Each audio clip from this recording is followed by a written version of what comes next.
में कम चैप्टर है लेकिन 2 दिन में खत्म हो। चैप्टर का नाम दिया हमारे परिवेश के पदार्थ, यानी परिवेश हमारे आसपास में जो पदार्थ है उसके बारे में पढ़ेंगे। चलो ठीक, सब पदार्थ है। हमारे चारों तरफ अनेक प्रकार की चीजें पाई जाती है जिन्हें हम देखते हैं या अनुभव करते हैं। उदाहरण के लिए अपने सामने रखी पुस्तक को हम देख सकते हैं, यह भी एक पदार्थ है। यह पुस्तक कुछ स्थान घेरे रहती है। पुस्तक द्वारा अधिकृत स्थान का इसका आयतन कहलाता है। इसका थोड़ा देर रुको, आएगा ना तो ऊपर लेकर बढ़ जाना, ऐसे तब तक रहो बैठ। आप नहीं ऊपर से बैठ कर देखना, तो बैठने दो, वो आएगा तो किताब तुरंत अब देख लेना ऊपर पे। तो देखो बोला कि इसके द्वारा अधिकृत स्थान उसका आयतन कहलाता है। देखो जितना दूर के छेक लिया जगह आयतन के एकदम बढ़ाए थे। पतला लड़का बैठे तो तनिक दूर जगह घिर गया, अब मोटा बैठता है तो बहुत दूर जगह घेरा, तो वही उसका आयतन है। तो जे वस्तु जितना दूर में फैलता है, जितना जगह घेरता है, उसी को आयतन कहते हैं। वस्तु का वो स्थान आयतन कहलाता है।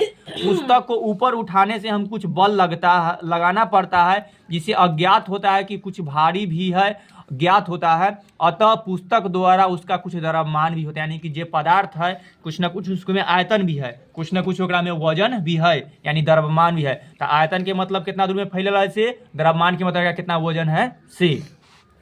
हम अपने चारों ओर फैले वायु को नहीं देख सकते हैं, किंतु वायु का स्पष्ट अनुभव करे हर क्षण होता है। हम हवा को तो नहीं देख सकते लेकिन हवा भी है।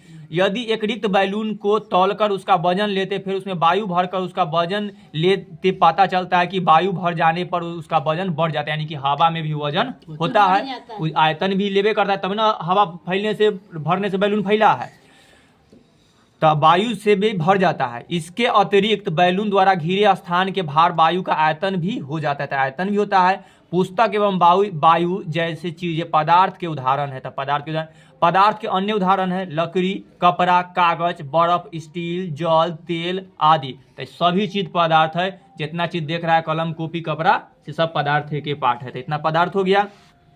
किसी भी वस्तु को एक स्थान से दूसरे स्थान पर लाने अथवा ले जाने के लिए कुछ बल का प्रयोग करना पड़ता है।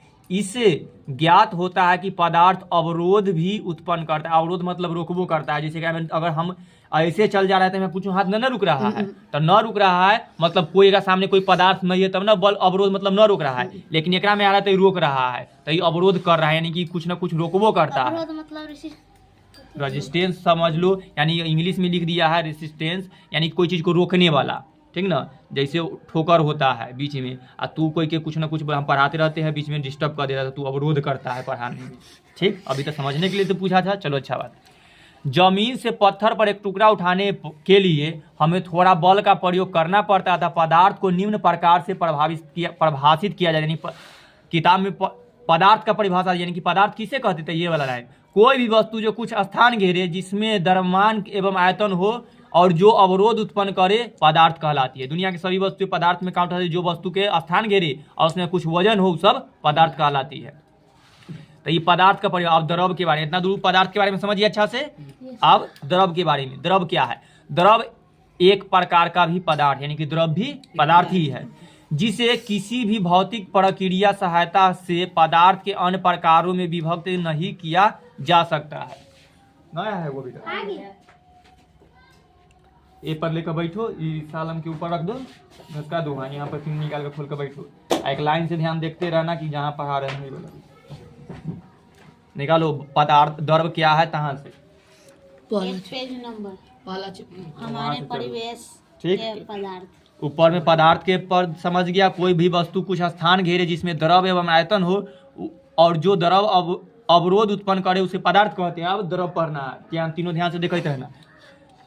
द्रव एक प्रकार का पदार्थ है जिसे भौतिक प्रक्रिया की सहायता से पदार्थ के अन्य प्रकारों में विभक्त किया जा सकता है। यानी कि भौतिक प्रक्रिया, यानी कि कोई न कोई रासायनिक प्रक्रिया, भौतिक प्रक्रिया करके द्रव को हम कई प्रकार में बदल सकती है। जैसे उदाहरण के लिए चीनी एक द्रव है। जल में विलीन हो जल का भी वाष्पीकरण करते ही प्राप्त किया जा सकता है, और वाष्पन के फलस्वरूप प्राप्त चीनी को मूल चीनी में कोई अंतर नहीं होता है। अतः चीनी भी एक द्रव है। मिला देने के बाद वो पूरा लिक्विड बन गया, तो वो भी द्रव, जैसे घोल बना देते थे चाशनी, जो सरल भौतिक विधि से अपने अवयवों के में विभक्त नहीं होती है। इसी प्रकार सोडियम क्लोराइड, चूना पत्थर आदि भी द्रव है। सोडियम क्लोराइड देखो NaCl का जो कहा जाता है सोडियम क्लोराइड यानी नमक। तो नमक का रासायनिक सूत्र क्या होता है NaCl। रासायनिक नाम हाँ तो वो है ना, ये सोडियम और क्लोराइड है Na। हाँ ये नमक का ये अब हम लोग पढ़ रहे हैं केमिस्ट्री, तो साइंस के बाद नमक को साइंस में बोला जाता है सोडियम क्लोराइड, ठीक ना।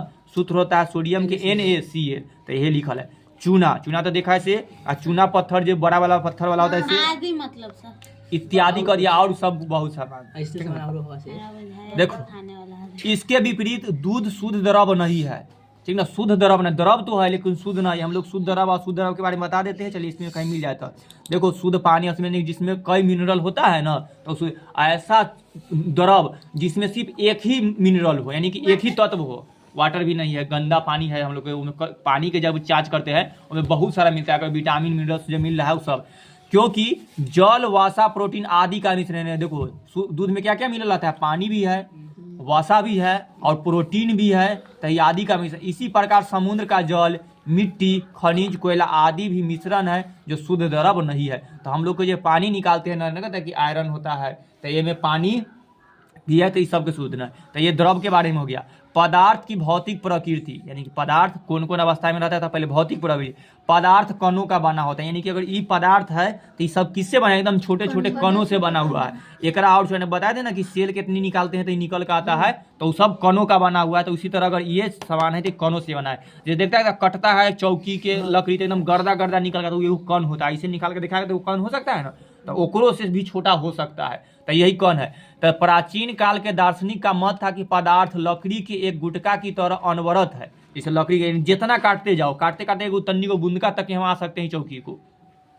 इसमें छोटे छोटे कण नहीं होते, किंतु पदार्थ अलग अलग छोटे छोटे कणों का बना होता है। तो इस तरह से बना हुआ था।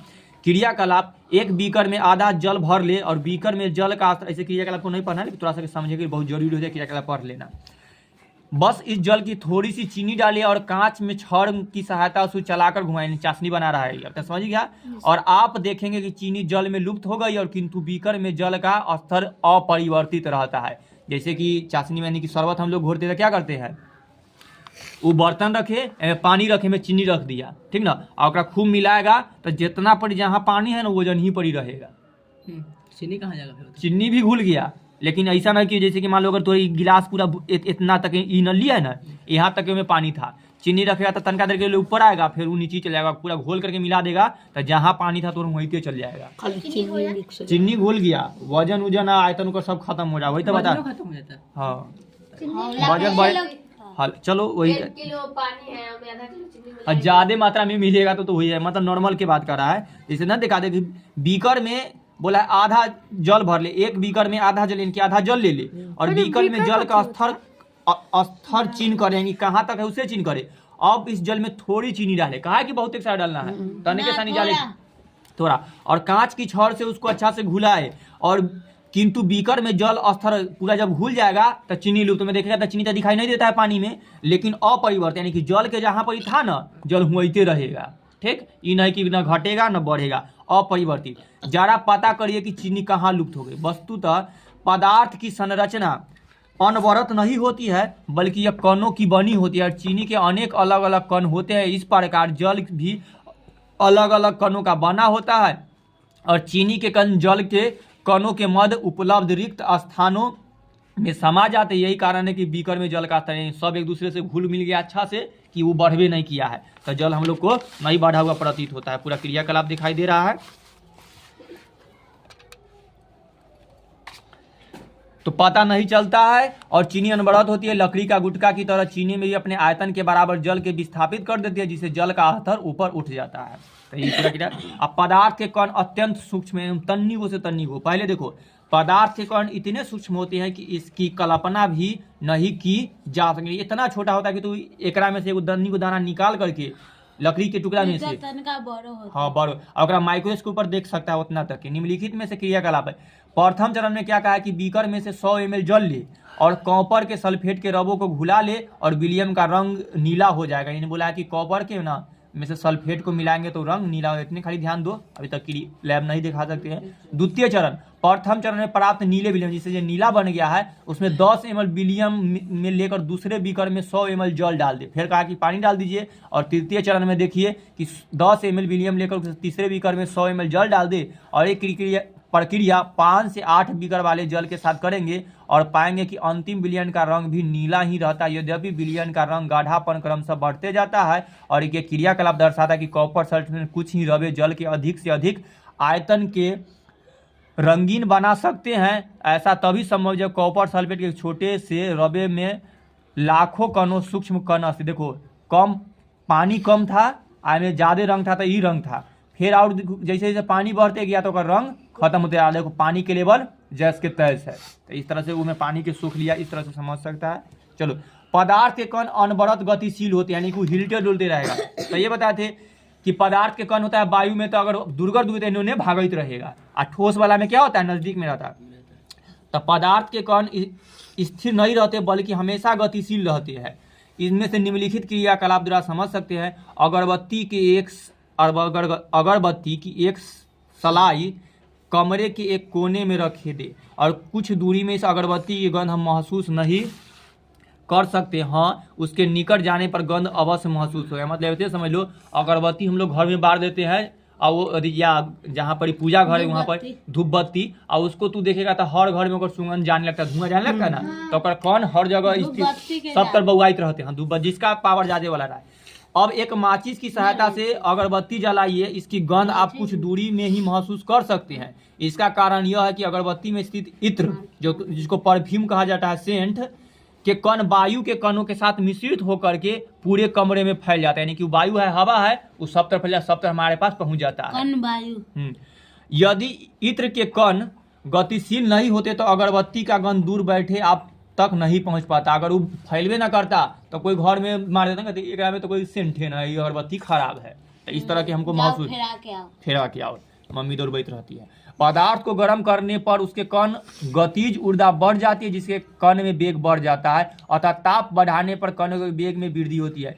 ये वाला तब पर भी बताए थे कि हम लोग पानी गर्म करते थे तो धीरे धीरे बुलबुला पानी खौलने कैसे लगता है ऊपर, कि पानी को, हवा को। एक और उदाहरण दिए थे कि हम लोग दूध के, कि जब हम लोग आग तापने के लिए जलावन लगाते हैं तो सब धुआं कहाँ चल जाता है, ऊपर। क्यों?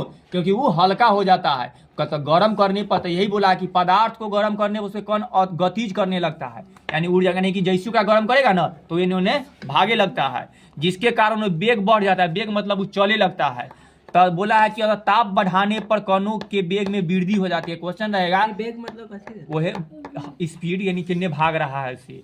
अगर अभी हवा इंजन जैसे के तैस है आ ओकरा जैसे तू गर्म करेगा तो इन्होंने भागे लगता है, जैसे बताए थे। और वो अभी फिर बताया कि जब हम लोग आग तापते रहते हैं तो धुआं के देखते हैं, जैसे ही गर्म होता है सब धुआं कहाँ जाता है, ऊपर जाने लगता है। कहला वो गर्म होकर के हल्का होता है, इन्होंने भागता है, धुआं कभी होने चल जाता है, कभी कहता है आग तापते रहेगा तो कभी तोरा उड़ा धुआं चलाएगा तो कभी सौरभ की तरफ धुआं जाएगा, बवाइत रहता है। तो वही जब जागा तब सवेरा। किताब लेकर नहीं आया, वही ना समझाया दे थोड़ा किताब लेकर आने के लिए। चलो ऊपर जाकर बैठ कर देखो, ओन्ने से एगो बेंच में से निकाल लो, इन्ने लगा लो, ना तो वही बेंच पर ऊपर चढ़ कर देखो, आ जाएगा। चलो बहुत अच्छा। तो ई वाला देखो रेड कर दिया, पहली बोला एकदम बोला लिया है। अर्थात ताप बढ़ने पर कणों के वेग में वृद्धि होती है। तो ताप बढ़ने पर कणों के वेग में क्या होगा, वृद्धि होगा कि घटेगा, वृद्धि यानी बढ़ेगा। तो ताप बढ़ाने पर कण का चाल क्या होता है, बढ़ जाता है, यानी कि वो इन्होंने भागे लगेगा। अब हम लोग पढ़ते हैं पदार्थ के कण एक दूसरे को आकर्षित करते हैं, यानी कि पदार्थ के कण एक दूसरे के सामने सटे, चुंबकीय गुण आ जाएगा ओकरा में। ई तो गर्म करने पर भागे लगा, ई क्या करेगा, एक दूसरे के पास आने लगेगा। पदार्थ के कणों के बीच एक प्रकार का आकर्षण बल कार्यरत रहता है। यानी आकर्षण बल के मतलब चुंबक होता है कि दूगो चुंबक सटा है तो आकर्षण।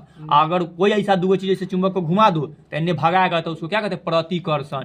ठीक, आगे हम लोग तो ये आकर्षण के मतलब है अपना तरफ सटाना, और प्रतिकर्षण के मतलब है दूर भगाना।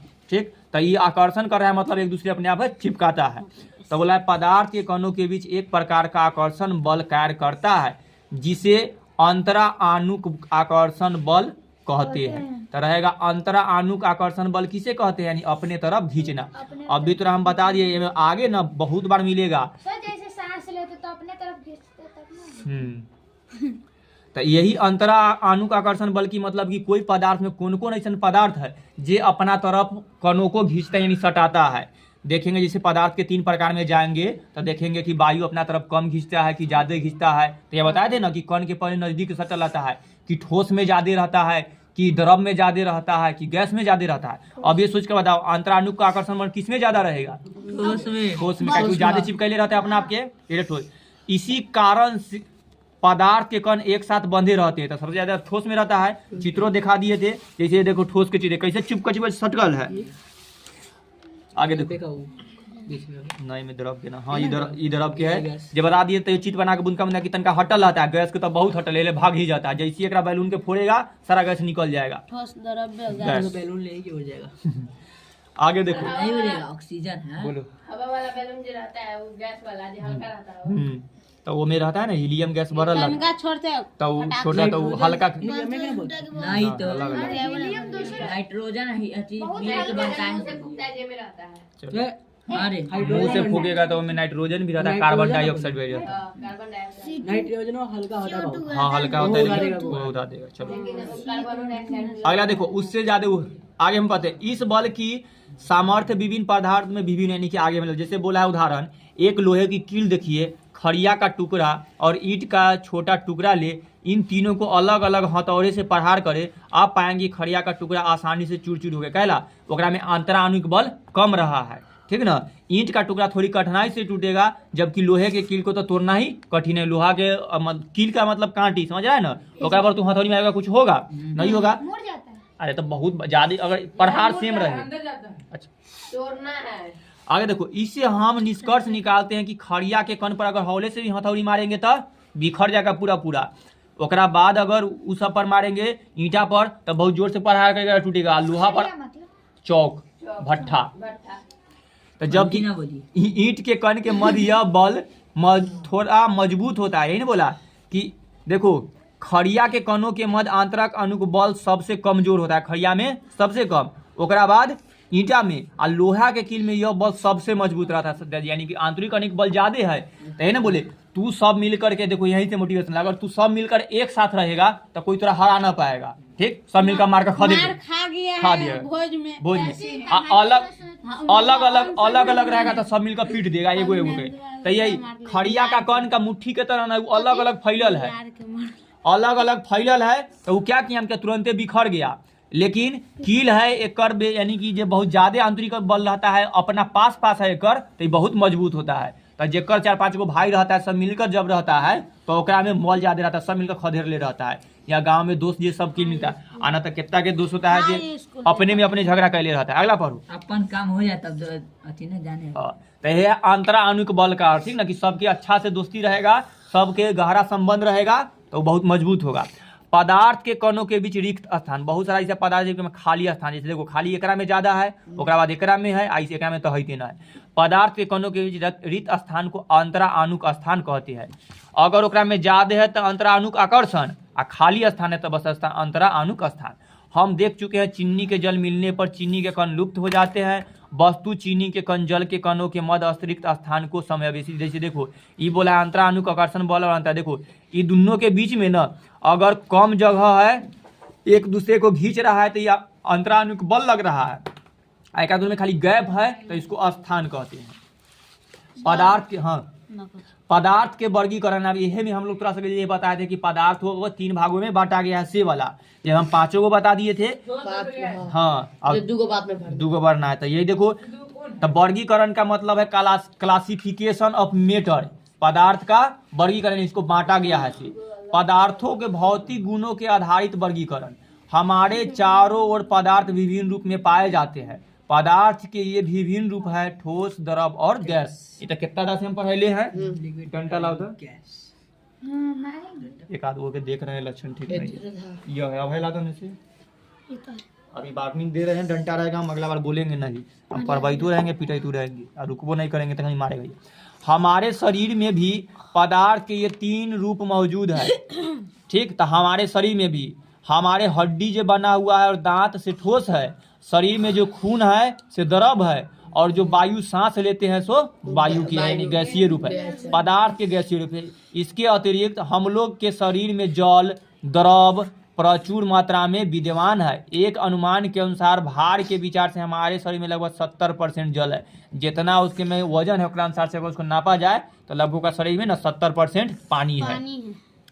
कोई में तो जाएगा 70 से 90% तक लोग के शरीर में पानी रहता है। खून शरीर ओकरा बाद तो शरीर के जो पार्ट से कटा है ओकर जो और सब मिला हुआ है से सब में तो पानी रहेगा 10% प्योर खून बहेगा तो नहीं हाँ, खून तो जो पानी मौसम के है। साथ बहता है खून। आज जो खूनो निकलता है ना वो में तो बतावे कि कितना परसेंट पानी है से में की रहता है तो देखने के लिए आ खूनो के 5 से 6 लीटर रहता हाँ वजन के अनुसार से लड़का में 6 लीटर आ लड़की में 5 5 लीटर है ये बताए थे खून चलो है। ऐसा कुछ ना होई। हाँ रे। हाँ थोड़ा सा कम नहीं रहता कहने का है। सानी वजन के अनुसार से रे वो अच्छा कोई ज्यादा नहीं है वजन के अनुसार जेकर में जितना ज्यादा वजन रहेगा ना उसका खून ज्यादा रहेगा।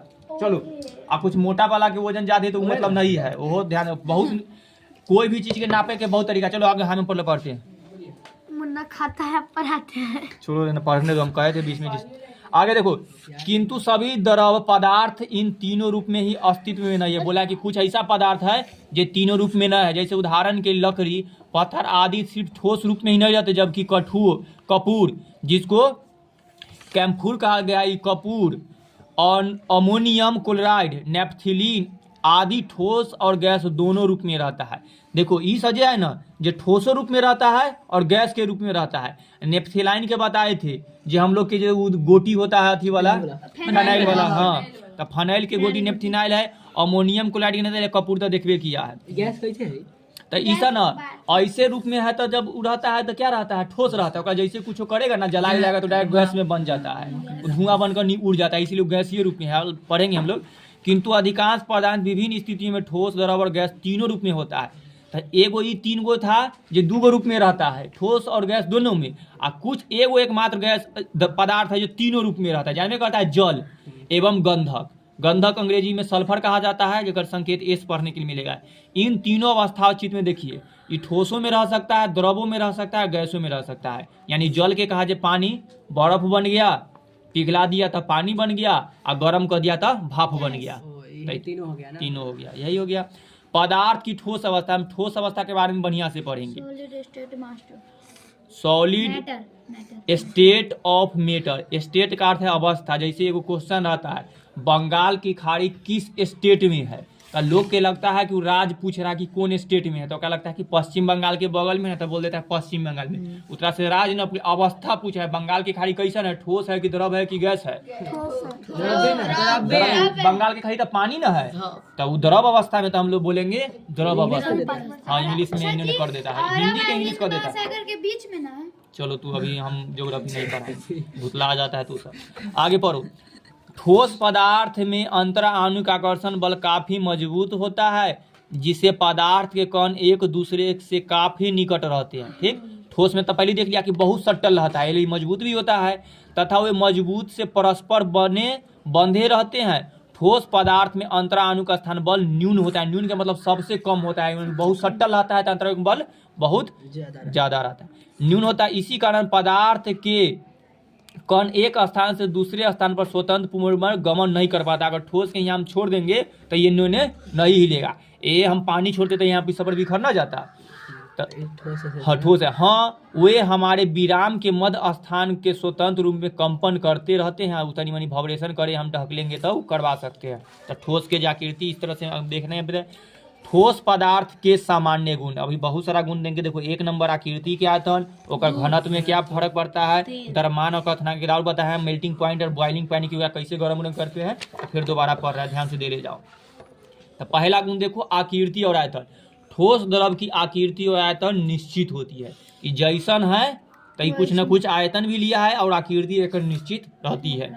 ठोस पदार्थ के आंतरिक स्थान बहुत कम होता है यानी में जो गैप होता है से बहुत कम होता है। आंतरिक आकर्षण बल बहुत ज्यादा आकर्षण जो होता है बहुत ज्यादा छुड़ाइला से जल्दी न छूटेगा तो बहुत एक दोस्ती बहुत गहरा होता है और दूर नहीं जा सकते और एक दूसरा के दूर भी करेंगे तो जल्दी दूर न जाएंगे। और तो ठोस पदार्थ की आकृति कायम रहती है जैस के तैस रहती है। अब एक हम दबाएंगे तो ये चेंज होगा नहीं। बहुत अच्छा इसी का लेकिन फिर भी वो उदाहरण चलो आगे। इसी कारण इसका आयतन स्थिर होता है। उदाहरण देख लो पुस्तक एक ठोस पदार्थ है ना जैसे इसकी आकृति और आयतन निश्चित है रबर बैंड ठोस पदार्थ है, लेकिन इसे खींचने और आकृति बदल, वो ठोस है, पेपर भी ठोस है, लेकिन उसको खींचने और बल लगाने पर वो आकृति इन्होंने बदलत रहता है फिर वापस, लेकिन उसको अगर निश्चित नॉर्मल छोड़ देंगे तो फिर जैसन है वैसे नहीं हो जाएगा। तो ये बोला हाँ ठोस ना होला। अब ये तो पढ़ा खारे पर ना हो जाए फट जाएगा, लेकिन हवाई जहाज कैसे बनता चलो रहने दो, ठोस ही है। चलो कुछ चीज ऐसी मानो, फिर अगला बार सीख जाएगा। चीनी और नमक भी ठोस पदार्थ है। चीनी या नमक के किसी भी क्रिस्टल की आकृति निश्चित है। पीछे क्वेश्चन है तो ध्यान दे लीजिए, हम बता देते कुछ, जैसे क्वेश्चन लाल वाला कहेगा से कि कौन सी आकृति चीनी और नमक की ना क्रिस्टल की आकृति कैसी होती है, निश्चित होती है। ठीक है ना, सब्जेक्टिव में बहुत सारा में क्वेश्चन दिया है, तो सब क्वेश्चन यहाँ से पढ़ ले रहेगा तो फिर जाएगा क्वेश्चन तो एकदम सेम टू सेम मिल जाएगा, कोई चिंता करे क्यों ना होता, सब क्वेश्चन कंप्लीट कर लेना। मेज भी एक ठोस है। मेज यानी कि जो मेज हो रहा है यह भी एक ठोस पदार्थ है। मेज टेबल चौकी, इसकी आकृति निश्चित हो देता है, यह निश्चित स्थान यानी आयतन भी घेरती है, जितना दूर धैर्य है ये सबके। चीनी और नमक जैसे कुछ पदार्थ ऐसे हैं जिन्हें जिस बर्तन में रखा जाता है उसी बर्तन की आकृति ग्रहण कर लेती है, क्योंकि लिक्विड टाइप के हो जाता है, वो तो फैलेगा ना, चीनी के तो दाना दाना है तो हो जाता है, छोटे छोटे कण में रहते हैं आकृति का। ये पदार्थ ठोस है क्योंकि इसके छोटे छोटे रबों की आकृति भी पात्र में अपरिवर्तित रहती है। अब घनत्व के बारे में पढ़ेंगे, घनत्व बताएंगे थे डेंसिटी कि कोई तन्नी को जगह में कितना व्यक्ति घुसल है तो वो घनत्व होता है। अगर इनमें बहुत सारा घुसा दिए, बच्चा को कोच दिए तो कहेंगे यहाँ घनत्व बढ़ा हुआ है, ठीक ना, बहुत कम बचा तो घनत्व बहुत कम है।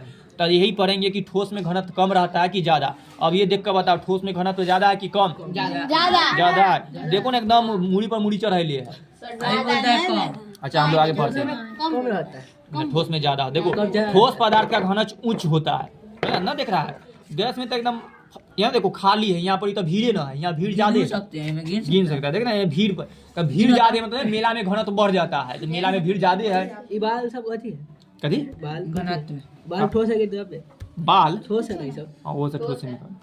आकृति किसका बदल सकता है? हाँ आकृति बोला है ना कुछ नहीं बदला। चलो आगे हम लोग पढ़ते। तो यही याद रखना, ठोस पदार्थ का घनत्व उच्च होता है, यानी कि ज्यादा होता है, में ज्यादा भीड़ लगल रहता है।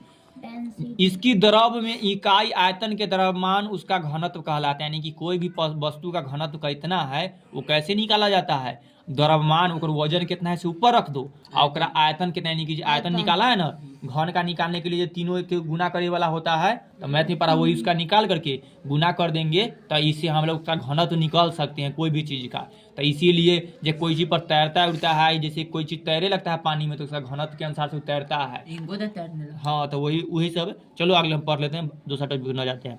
आयतन को पढ़ाया, आयतन किसमें नापा जाता है? मीटर क्यू में, ये तो मैथ बनाया तभी लिखते हैं, और लीटर को एल में व्यक्त किया जाता है, तो यहाँ पर ही कर लेंगे। घनत्व को GML इनवर्स 1 इकाई में व्यक्त, यानी कि इसका SI मात्रक है, तो घनत्व GML, हाँ ये भी है, या दूसरा SI इकाई में किलोग्राम मीटर माइनस यानी पावर -3 या इनवर्स 3 कहते हैं, इस तरह से व्यक्त किया जाता है। तो एक कर देखो यहाँ से इसका SI मात्रक याद रख लेना, घनत्व का SI मात्रक क्या है याद कर, फिजिक्सो में है, केमिस्ट्री में, जहाँ भी पढ़ने के मिला जो टॉपिक है याद करते जा। एक दफा बता दिए, याद रखना चाहिए कि हाँ तुम कहीं यहाँ पढ़ा था। देखो अब हाँ यही वो दिन बताया था, समय होने पर भी नहीं आना चाहिए, मन करेगा तो कुछ बोलो जोड़े तो जब बात करेगा, लोग बहुत देर बतियाने में ना उबता है, लेकिन चुपचाप सुनेगा तो उबिया जाएगा। तो तुझे उबिया रहा है क्या मतलब तू बतिया ना रहा है, तो तनी मनी कुछ मन करेगा तो जो हम बोलते हैं एक बोल देना धीरे धीरे स्वर में, तब बतियाएगा तो दिक्कत नहीं होगा। चलो, अंतरानुक बल मजबूत करने के कारण ठोस पदार्थ के कण अन्य स्थान या आयतन में ही एक दूसरे के स्थान मजबूती से सटे रहते हैं, इसी कारण ठोस का घनत्व उच्च होता है। ठोस का घनत्व उच्च होता है, ऐसी करते रहो, ऊंच होता है नीच होता है तो नींद नहीं आएगा। आप पढ़े क्या द्रव्यमान और कथनांक ज्यादा, भीड़ ज्यादा है, द्रव्यमान और कथनांक पेटिया ना, इसका कुछ उदाहरण न देना तो फंस जाएगा, खाली हम बोलेंगे जोर जोर में। देखो द्रव्यमान बताए हुए थे जिसका अंग्रेजी होता है मेल्टिंग पॉइंट, कि कोई कितना गर्म होता है से, यानी कि ठोस कितना जल्दी गर्म हो जाएगा, कि पहले द्रव गर्म होगा कि गैस पहले गर्म होगा से। और क्वथनांक का अर्थ होता है बॉइलिंग पॉइंट, यानी कि कितना जल्दी उबलने लगेगा से, ठीक ना। आई मेल्टिंग की हम गलती बता दी, मेल्टिंग का मतलब पिघलना, तो द्रवनांक का मतलब है कि कोई कितना जल्दी पिघले लगेगा, और क्वथनांक का अर्थ है बॉइलिंग में कोई कितना जल्दी उबलने लगेगा। तो अगर ओकरा पानी को हम रख रहे हैं और बर्फ को रख रहे हैं तो दोनों होगा ना, पिघलेगा एगो, बर्फ तो पिघलने लगेगा, वो पानी बन जाएगा। जहाँ पानी होगा गर्म करेंगे तो क्या होगा, गर्म पहले ना होगा तो उबलेगा ना पहले, तो वो है। तो देखो हाँ वही पढ़ने के आप। तो ठोस पदार्थ का द्रवनांक और क्वथनांक प्राय उच्च होता है, एक एहो ज्यादा कहला। देखो हम बताए थे अगर यहाँ पर हम गर्म करेंगे तो ई कण के सटेगा, फिर ई कण में तो तुरंते गर्म कर देता है। तो अगर इसको हम गर्म करने जाएंगे ना तो ठोस तुरंते गर्म है, कहला एक कण सटल है। ई घर में आग लगेगा तो फिर ई घर में, फिर ई घर में, वो होता है ना। आ एक घर तो दूर है, ई पूरा जल जाएगा तब नहीं में आग लगने के समय लगेगा, एक में तो आगे लगे में बहुत दूर होता है, तो बहुत समय लगता है। हाँ तो यही बात है, समझ गया। तो ठोस पदार्थ के द्रवनांक और क्वथनांक प्राय उच्च होते, समझ ना गया। एक यानी कि जल्दी गर्म हो जाएगा, जल्दी पिघलू लगेगा कोई भी ठोस। इस कारण यह है कि ठोस पदार्थ का आंतरिक आकर्षण बल नजदीक होता है, यानी बहुत सब अपना अपना पर चढ़ल रहता है। कितना है सर जी? है तो बहुत तो पहली बताए थे, एकदम धैर्य के साथ पढ़ते जाओ, खत्म हो जाएगा तब मजा आएगा कि 2-3 साल लगे। ओकरा 10वां के पढ़ाएंगे। ये खत्म नहीं होता था 10वां। चलो सब होगा, पहले ये ध्यान से पढ़ते जाओ, ये पढ़ा रहे हैं अभी नहीं बोला। चलो बल इतना मजबूत होता है कि इसे तोड़ने के लिए पराय उष्मा ऊर्जा की आवश्यकता पड़े। बल का एक ऊपर चढ़ल रहता है तो बहुत मजबूत होता है, ओकरा तोड़ने के लिए ना उष्मा यानी गर्मी ज्यादा जरूरत है तब ना टूटेगा। तो ठोस पदार्थ के द्रवनांक और क्वथनांक कमरे के ताप से भी अधिक होता है। कमरा के ताप का मतलब है कि हम लोग जब भी नॉर्मल ताप रहते हैं ना, हमारा शरीर जो 37 डिग्री होता है, तो अगर 37 डिग्री से बढ़ने लगेगा कमरा के ताप ना तो हम लोग को गर्मी लगने लगेगा, और 37 से कम हो जाएगा तो ठंडा लगेगा। तो जब भी बोलेगा कमरा का ताप तो समझ जाना 37 डिग्री, ठीक ना, सेल्सियस में नॉर्मल। हाँ 37 कम बेसी नॉर्मल है। तो देखो तो ये क्या बोला है कि ठोस पदार्थ का द्रवनांक और क्वथनांक कमरे के ताप से अधिक होता है, यानी कि वो 37 से ज्यादा चाहिए। चलो अगर सही समझा दिए तो अच्छा बात। अब देखो ठोस पदार्थ के कठोर और दृढ़ होते हैं, कठोर मतलब कि बहुत मजबूत होता है, जैसे ही सर। तो अंतरा आणुक आकर्षण बल के कारण ठोस पदार्थ का कण परस्पर मजबूती से बंधे होते हैं और बाहर से दाब पड़ने पर भी इनकी आकृति में कोई परिवर्तन नहीं होता है, तो यह कठोर होता है। तो सबसे ज्यादा कठोर कौन होता है, ठोस। ये ठोस है ना, कितना कठोर है, यही कहने का इसका मतलब था। तो ये कठोर और दृढ़ होते हैं। दृढ़ के मतलब देखो पूरा एकदम सॉलिड होता है, और कठोर होता है लगने पर बहुत दर्द करता है। तो कोई की अगर ठोस चीज से मारेंगे तो बहुत चोट लगेगा, गैस से मारेंगे तो गैस से मारेगा तो कभी बैलून फेंक कर मारेंगे तो कोई असर पड़ता है ना, पड़ता है सर जी, मुंह पर लगता है। चलो बहुत। अब संपीडीय, जिसको कंप्रेसिबिलिटी कहा जाता है, संपीडीय का भी अर्थ बताए पीछे सबका अर्थ। संपीडीय के मतलब कोई चीज को सुकराना, केकरा चीज को हम कितना सुकरा सकते हैं। ठोस को सुकराएंगे तो सुकरेगा नहीं सुकरेगा, लेकिन और कोई जो होता है ये सब सिकुड़ जाएगा। ये ठोसे है, याद रखना, ये ठोसे में काउंट होगा, लेकिन सुकरेगा। लेकिन द्रव्य थोड़ी ना होगा, द्रव्य थोड़ा ना होगा, द्रव होता है नहीं होता है, लेकिन गैस हो जाता है। जैसे सर द्रव थोड़ा होता है। चलो हम लोग, अरे देखो अगर ट्रेन के बोगी भरल है तो एकरा कहेगा तनका बोग ने घुस कर तो हमू बैठू तो एकरा बनेगा, तो ये सुकरेगा नहीं, सुकरेगा ठोस न सुकरता है। लेकिन द्रव के देखो है ना, तो एकरा हम कंप्रेस करना चाहेंगे तो ये हो जाएगा। हाँ चलो हम बता आगे पढ़ेंगे।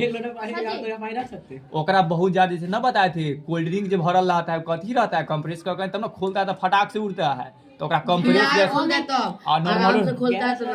और गैस ही का। चलो ठीक, और गैस में तो होबे करता है। चलो हम लोग देखते हैं, पानी में गैस रहता है होता है। चलो अच्छा पढ़ते हैं। ठोस पदार्थ असंपीडीय होता है। असंपीडीय कहने का मतलब इसको संपीड़ित हम नहीं कर, इसको दबा नहीं सकते, इसको सिकुड़ा नहीं सकते हैं। तो यही संपीडीय का अर्थ क्या होगा, कोई चीज को सिकुड़ाना। तो ठोस पदार्थ तन को नहीं सिकुड़ता है, ना सिकुड़ता है, अर्थात ठोस पदार्थ पर दबाव बढ़ा करके या दाब घटा करके उसके आयतन में क्रमशः घटाया बढ़ाया न जा सकता है। समझना क्या आयु आदित्य नहीं बोलता है, नींद ना रहा है, किताबों नहीं देख रहा है, तुम कुत्ता है, उठो उठो। नहीं किताबों भी देखो, सुनो भी, देखना भी है और सुनना भी है। सीट चेंज कर सकता है, बैठो बैठल बैठल कर। अभी बहुत ज्यादा समय नहीं पढ़ा है तो ये तो सके हुलबुल होने लगा। चलो चलो हाँ गिट्टी को गरम करेंगे तो उछलने लगेगा। नहीं गिट्टी गरम। ठोगले देखिए। चलो तो ठोस पदार्थ को हम कोई आकार उकार नहीं बदल सकते हैं, ठीक ना, संपीडीय नहीं कर सकते हैं, और कि उसे और अधिक कम नहीं किया जा, अतः ठोस पदार्थ के कणों को और अधिक निकट नहीं लाया जा सकता। देखें तो पहली से भीड़ लगल है, ठीक ना, तो एक और भीड़ कैसे घुसाएंगे, तो यह एक अर्थ था। लेकिन अपवाद में देखो, पाव रोटी, स्पंज या स्पंज समझ लो, ये सब भी ठोस है, लेकिन इसको दबाएगा तो दब जाएगा, छोड़ेगा तो फिर आ जाएगा, तो इसको स्पंजी को संपीड़ित कर सकती है। ये दोनों अपवाद है ना गया, या चाहे एकरो समझ लो, इडस्टर को यहो अपवाद है, सुकरा सकते हैं। अगला देखो, यदि ये भी ठोस पदार्थ है किंतु इनके अंतराणु के स्थान में वायु भरी रहती है, समझ गया, एक सब में, जिसके कारण इसको दबाना सकारात्मक प्रभाव पड़ता है। उन्हें दबा करके बढ़ा करके आसानी से संपीड़ित किया जा सकता है। दाब बढ़ाने पर इसके अंदर की वायु बाहर निकल जाती है, इसलिए दब जाएगा। अब बहाव, ठोस बहेगा, बहाव का मतलब फ्लो, ठीक ना, तो कौन ज्यादा बह सकता है, हाँ पानी, गैस ओकरो से ज्यादा बहेगा। तब फ्लो, ठोस पदार्थ का बहाव की प्रवृत्ति नहीं होता, ठोस कोई चीज का रखेंगे तो बहवे नहीं करेगा, ठीक। ठोस पदार्थ के कण इतने मजबूती से परस्पर बंधे हुए रहते हैं कि बिना बांध के एक दूसरे के ऊपर से फिसल ही नहीं सकते हैं, तो वो निकलवे नहीं करेगा। अब प्रसार और संकुचन, प्रसार का मतलब ये बहाव समझ लो, और संकुचन का संपीड़ित, कि इसको अगर कोई चाहेगा कि इसको फैलाए तो ये फैलेगा, और संकुचन के मतलब कि दबाएगा तो दबेगा। तो ठोस पदार्थ को गर्म या ठंडा करने पर इसका प्रसार क्रमशः या संकुचन बहुत ही कम होता है, तनी मनी हो सकता है। अगर ठोस पदार्थ को तनका गर्म करेंगे तनका सानी वो फैल सकता है, जलाएंगे तो जल जाएगा। यही तो उष्मा के प्रभाव से ठोस कणों के प्राय ऊर्जा बढ़ जाती है, तनका सानी तो सब जलिए जाएगा सर, वही एगो दूगो तो जलने के बात नहीं है, उसका मतलब फैलने के बात है ना, देखा प्रसार का फैलेगा, बैठे ना ठीक से थोड़ा, पिघलेगा। अरे तू चलो, ऐसा होने पर ये कण अपने विराम के मध्य स्थान के चारों तरफ अत्यधिक तीव्र से कंपन करने लगता है। यानी अगर इसको जो ठोस है लोहा, इसको गर्म करेंगे ना तो सब ना कण धीरे धीरे हिलने लगेगा, ठीक, गर्म करने पर, यही कह रहा है। किंतु कणों की ऊर्जा इतनी अधिक भी नहीं होती है कि वे अपने विराम मध्य स्थान को छोड़ करके बाहर हो जाए, लेकिन उतना एक पर पावर कोई नहीं लगा सकता कि खूब गर्म करने को इन्होंने कर दे, ठीक, कि वे अपने विराम से। अतः ठोस पदार्थ प्रसार की मात्रा बहुत कम होती है, बहुत ज्यादा कम फैलेगा, हो गया। इसी प्रकार किसी ठोस पदार्थ को अगर ठंडा करने पर उसके कण में ऊर्जा घट जाती है तो तीव्रता भी बहुत कम हो जाती है, किंतु ये कण अपने स्थिर स्थान नहीं छोड़ते हैं और ये परस्पर अत्यधिक निकट भी नहीं आ पाते। इसी कारण ठोस को पदार्थों को ठंडा करने पर संकुचन भी नहीं, न एक ठंडा करने पर संकुचन कर सकते हैं, न गर्म करने पर इसको फैला सकते हैं। लेकिन यही गुण गैस में आता है ना, तो वो फैलने लगता है, पानियों में आता है। पानी। अब ऊर्ध्वपातन, ठीक, ऊर्ध्वपातन का अर्थ है सब्लिमेशन। जे में होता है कि कुछ ऐसा पदार्थ होता है ना कि गर्म करे पर ना वो डायरेक्ट हवा बन जाए, भाप बनकर उड़ जाए। पानी, द्रव, ठोस पदार्थ को गर्म करने पर वो पहले पिघल करके द्रव में परिवर्तित है। जितना ठोस पदार्थ करेगा वो पहले पिघल कर क्या बनेगा, पानी बनेगा, द्रव। जैसे अगर बर्फ के करेगा गर्म तो पहले पानी आएगा, या बटर मक्खन जो होता है वो क्या पहले घी जो सब वही बनेगा, या छाली हुआ, या अगर कोई लोहा के भी बहुत ज्यादा गर्म करेगा तो पहले लिक्विडे बनता है, ठीक ना। तो अधिक गर्म करने पर द्रव में बनता है। तब बोला है कि और अधिक गर्म पर और फिर क्या बन जाएगा, वाष्प में। अगर और गर्म करते रहेंगे, जैसे अगर बर्फ को रखे तो पहले गर्म करेंगे तो वो पानी बनेगा यानी द्रव बना, और गर्म करते रहेंगे तो वो वाष्प बन जाएगा। तो पहले द्रव, उसके बाद वाष्प में बनता है परिणित। किंतु कुछ ऐसा पदार्थ है ना जे ओकरा गर्म करेगा तो पानी नहीं बनता है, डायरेक्ट हवे बन जाएगा। तो वही कपूर, जिन्हें गर्म किए जाने पर बिना पिघले वह वाष्प बन जाते हैं और वाष्प में ठंडा करने पर बिना द्रव में परिणित हुए सीधा ठोस में परिवर्तित हो जाए। यानी कि अगर हम बर्फ के कर रहे हैं गर्म तो पानी बनेगा, फिर पानी को और गर्म करेंगे तो गैस बन जाएगा। और गैस जो होता है भाप, उसको तू पहले ठंडा करेगा तो पानी बनेगा, पानी को और ठंडा करेगा तो बर्फ बनेगा। लेकिन ये कुछ ऐसा पदार्थ है ना, उसको गर्म करेंगे तो डायरेक्ट वाष्प बन जाएगा। अगर वो वाष्प है उसको ठंडा करेंगे तो डायरेक्ट ठोस बन जाएगा, वो पानी बनवे नहीं करता। तो बिना सीधा ठोस में परिवर्तित होता है। तो ठोस पदार्थ की अवस्था में होने से ऐसे परिवर्तन को ऊर्ध्वपातन कहते हैं। वाष्प को कैसे ठोस बनाए, वही अभी देखते हैं। कोई अभी देखे तो ये पहले ऊर्ध्वपातन किसे कहते हैं, तो कोई पदार्थ को, शॉर्ट में सुन लो परिभाषा, कोई पदार्थ को डायरेक्ट ठोस से, या कोई पदार्थ ठोस से वाष्प में परिणित हो जाता है, इसी प्रक्रिया को क्या कहा जाता है, ऊर्ध्वपातन की प्रक्रिया कहा जाता है। बहुत इंपॉर्टेंट है, अभी से हर क्लास में 12 तक के और वहाँ कोई भी एग्जाम दे रहा है वहाँ तक उत्पादन। देखो कौन कौन, वह देखो परिभाषा है लिखल, वह प्रक्रिया जिसमें कोई ठोस पदार्थ गर्म किए जाने पर बिना द्रव में परिणत हुए सीधे वाष्प में परिणत बदल जाता है, इतने पर से, और वाष्प को ठंडा करने पर बिना द्रव में परिणत हुए सीधे ठोस मूल्य में अवस्थित में परिवर्तित हो जाता है, तो उसको ऊर्ध्वपातन कहते हैं। जैसे देखो यहाँ पर ही सामान लिया है, इनमें रख लिया है, इसको गर्म करने पर ना डायरेक्ट हवा बन गया है, और फिर इसको बाहर निकाल कर ठंडा करेगा तो फिर ठोस बन जाएगा। जब एग्जाम्पल देखो, इसको ऊर्ध्वपात कहते हैं। उदाहरण देखो, अमोनियम क्लोराइड जिसको नवसादर कहा जाता है, इसको तुमको सके न दिखा सकते हैं लेकिन कहीं देख चलो रहने दो। आयोडीन, कपूर तो देखा है, तब कायदा एग्जाम्पल देख, कपूर को डायरेक्ट हम लोग गर्म करते हैं ना, देखा कपूर में आग जलाता है तो वहाँ पे पानी नहीं छोड़ता है, नहीं छोड़ेगा, वो डायरेक्ट हवा बन जाता है। और नेफ्थिलीन दिखाई है, क्या बोलते हैं उसको, फनाइल की गोटी, तो उसको भी तू गर्म करेगा, हाँ तो डायरेक्ट। सूक्ष्म बर्फ दिखाए थे, उजला कलर के होता है जिसको कार्बन डाइऑक्साइड कहा जाता है, आइस, ड्राई आइस इसको कहा जाता है। तो यह भी डायरेक्ट इसको कार्बन डाइऑक्साइड होता है, लेकिन इसको गर्म हम लोग करेंगे तो डायरेक्ट गैस में बन जाएगा, और फिर इसको ठंडा करेंगे तो ये बन आदि, ये सब को ना ऊर्ध्वपातन है। तो ऊर्ध्वपातन किसे कहते हैं, तो ये बनाना है कि जो डायरेक्ट गर्म करने पर वाष्प में बन जाए, ठीक ना, इतने बोल सकता है। एग्जाम्पल में अमोनियम क्लोराइड जिसको नवसादर कहा जाता है, कपूर और नेफ्थिलीन, हाँ कपूर, अभी फनाइल के गोटी देखना ही देखा फनाइल की गोटी हाँ, कोई भी एक्सपेरिमेंट उतना जल्दी नहीं करना। चलो अगला देखो, एक क्रियाकलाप भी कहिए दिया है, तार जैसे जल रहा है या ताप दिया जा, देखो बोला कि नवसादर के एल्युमिनियम क्लोराइड को किया जा रहा है, और करने पर देख सकते हैं कि परखनली उलट करके रखने पर बेसिन में देखा तो डायरेक्ट बस यहाँ पर कोई पानी वानी न छोड़ा है। तो ऊर्ध्वपातित होने पदार्थों को अपद्रव में मुक्त करना, यानी या फिर इसको ठंडा करेगा ना अमन, देखो तो वो फिर गैस के तरह से बन जाता है। अब देखो हम लोग नवसादर क्रियाकलाप हो गया, सेम बता दिया। अब देखो विसरण जिसको डिसफ्यूजन कहा जाता है, विसरण वह प्रक्रिया है जिसमें किसी द्रव के कण किसी अन्य द्रव में प्रवेश करते हैं। विसरण का अर्थ है जिसमें किसी द्रव के कण किसी अन्य कण में प्रवेश, विसरण के समझ लो ना, अपना दोस्त के घर जाना। चलो आगे पढ़ते हैं। कोई ठोस पदार्थ किसी दूसरे ठोस पदार्थ में विस्तृत नहीं होता है, क्योंकि ठोस पदार्थ के कण का गमन एक स्थान से दूसरे स्थान नहीं होता है। फिर विसरण का समझ लो, विसरण टॉपिक ऐसा है आगे विसरण पढ़ने के मिलेगा बिलियंस की तरह। देखो पानी द्रव है, ठीक ना, हवे करेगा, दूध भी क्या है, द्रव है। वो दोनों के एक साथ मिलाएंगे तो क्या करेगा, परस्पर मिल जाएगा अच्छा से, तो उसका विसरण हो गया, तो द्रव का विसरण हो गया।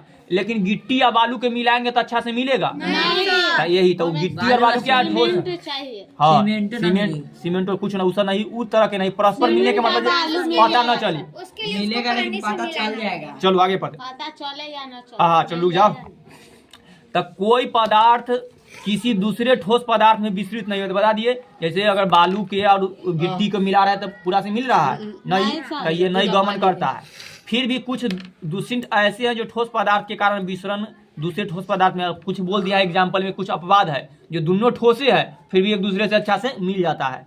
जैसे कॉपर ठोस है और जिंक, ये दोनों के टुकड़े को परस्पर सटा करके बांध दिया जाता है, तो कुछ वर्षों के पश्चात एक टुकड़ा बन जाता है। दोनों धातुएं है और दोनों ठोस है, लेकिन कॉपर और जिंक के मिला देने पर एक दूसरे से मिल जाता है। इस कारण यह एक धातु के कण दूसरे धातु में परिस्थित है, ये दोनों धातु हो जाने के खत्म हो गया हो गया सर। नहीं, अरे छोड़ दीजिए। पहले पढ़िएगा।